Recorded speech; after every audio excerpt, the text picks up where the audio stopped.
So TradingView just dropped a brand new indicator, and we are going to dive into exactly what that is, how to set it up, and then how to use that in your own trading and investing, and why it can be helpful to you. Welcome on into the TC Trading channel. If you guys like these types of videos, consider subscribing and hitting that thumbs up button. But let's dive right in. We are looking right now at Invesco QQQ. I'm sure you've seen the commercials, but here is the ticker symbol QQQ. We have the price action over the past, let's say, year or so up on our screen, and we have two indicators, or three indicators actually, pulled up right now. One is the right-hand side. That is the volume profile. We have a video already on the channel disclosing what that is, how to set it up, where that is, all that stuff.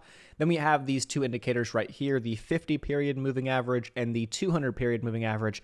This red line across our middle is the volume point of control. It's associated with the volume profile indicator on the right-hand side. But we want to add a new indicator to our chart, and that new indicator is the gap indicator. Now, we're going to dive into that indicator, pull it on up, and then we're going to cover exactly what you need to know to maximize the effective use of this indicator on your charts. So, top of our screen on TradingView, go up to the indicator tab, then it's this guy right here. I favorited this indicator, but of course, if you are new, you're going to need to find it. So let's go down to technicals, and if we start scrolling down, sometimes you'll kind of go through this list and you might find some cool stuff. But as I was scrolling through, I saw this new gaps indicator. I'm like, gaps. I love trading gaps. That's kind of cool. I like to look at gaps. So I clicked on it. Okay, and let me pull up gaps for you here so you guys can see that it is now up on my screen.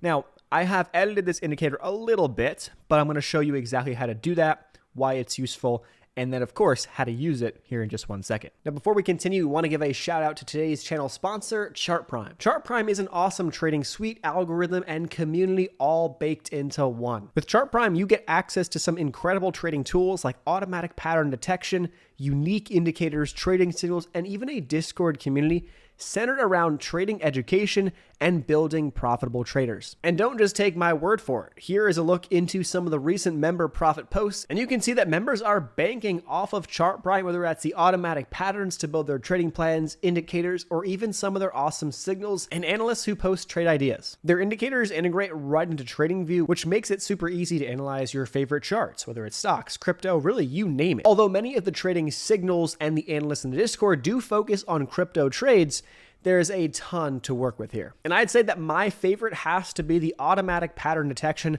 whether it's indicating different technical patterns on the charts or that's candlestick patterns.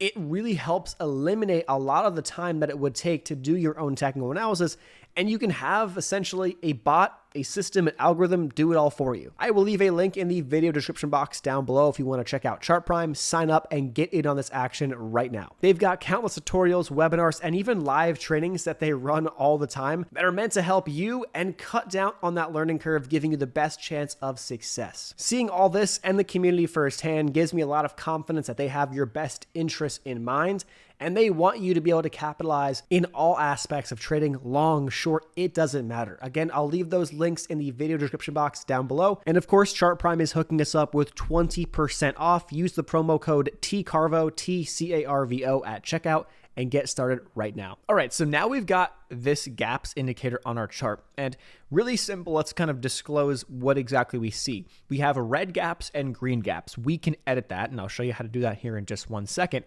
But the red gaps are gap downs and the green gaps are gap ups. Now this chart or this indicator is most effective on the 1 year time frame, the 1 day time frame here, guys. We're looking at the 1 day chart.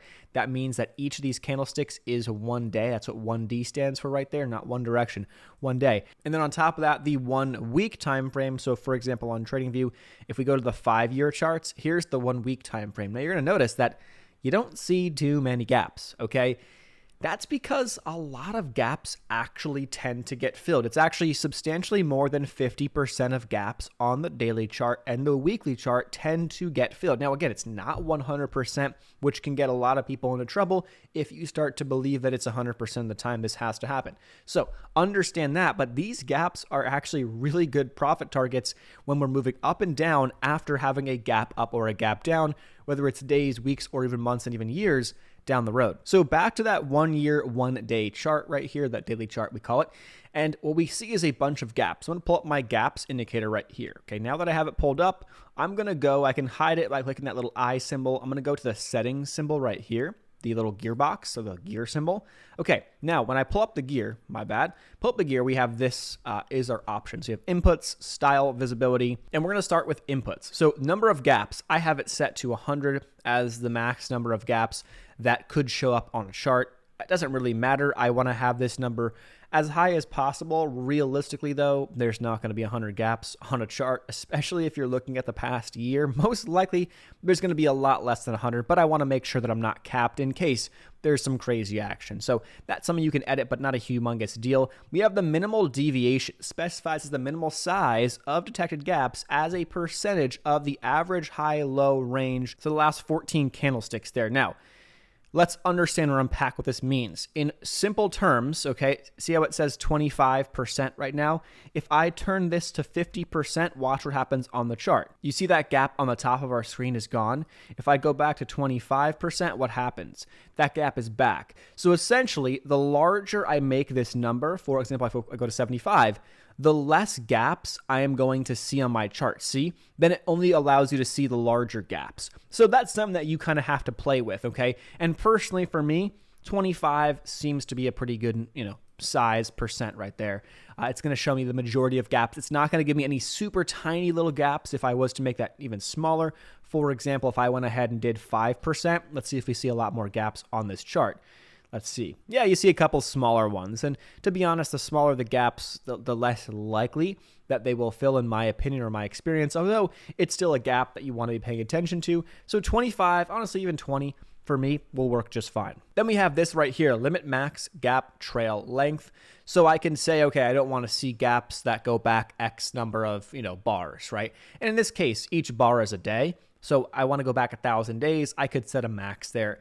I don't really care. Not a humongous factor for me. Now, here's where it gets kind of cool. So up gaps and down gaps. I don't really see a need to change these colors too much, but if you wanted to change the colors, you can go ahead and do so just like that. Ultimately, that comes down to you. But again, gap downs, red, kind of makes sense to me. Gap ups, green, also kind of makes logical sense. So I'm going to leave those as they have been. Style, we have this, boxes and tables, precision is default. I'm going to leave those as is. And then visibility, we can now set where we want our gaps to show up. To be honest, gaps on the seconds and minute charts, not going to be you're not going to see a ton. You want to make sure that you have it set on the daily and the weekly time frame, even the monthly time frame if you're a big picture investor or swing trader. Those are the most important days, weeks, months. I'm going to leave it all set because it doesn't really matter to me. I'm mostly looking at this indicator on the one-day chart, so that doesn't really matter anyway. Okay, so now for the use cases of this indicator. Now, if we're diving into the use cases, what do we have? Well, like we said before, many gaps get filled. Now, not all, but a very high percentage. Well over 50% of gaps are actually going to get filled on the 1 year, 1 day chart at some point in the future, okay? And as you look back to the left of this chart, what are you going to see? These gaps actually end. The gaps will continue across to the right of your screen until they get filled. But these gaps actually end once they get filled. And so you can kind of see, even some of these that took a long time to get filled, this one right here was made in December of 2020. This got filled back in March of 2021. So a couple months later, about 3 months later, the gap gets filled. This one right here, a gap up back in October of 2021, got filled back the downside in January of 2022. So you kind of catch the drift here. We've got a couple open gaps as of late. We have one right here, a gap up back in early to mid-November. Then we have one right here, which is a gap down that actually occurred back in September. So in this case, if momentum continues to the upside, where can we look to take some profits? Well, these are good areas to target as resistance areas in terms of taking profits on trades that start moving back against the direction of the initial gap. So we had a gap down, time passes, market reverses, and now we're going to fill this gap, or we're looking to fill this gap back to the upside at some point in the future, and that's what we're looking at as a target. Now again, if we break through that and keep going even higher, then this gap right here on the Qs would be our next target, way up there. Might take a lot longer, but that's our next target to watch. If, let's say, we were to fill this gap, great, find resistance there and start heading back down,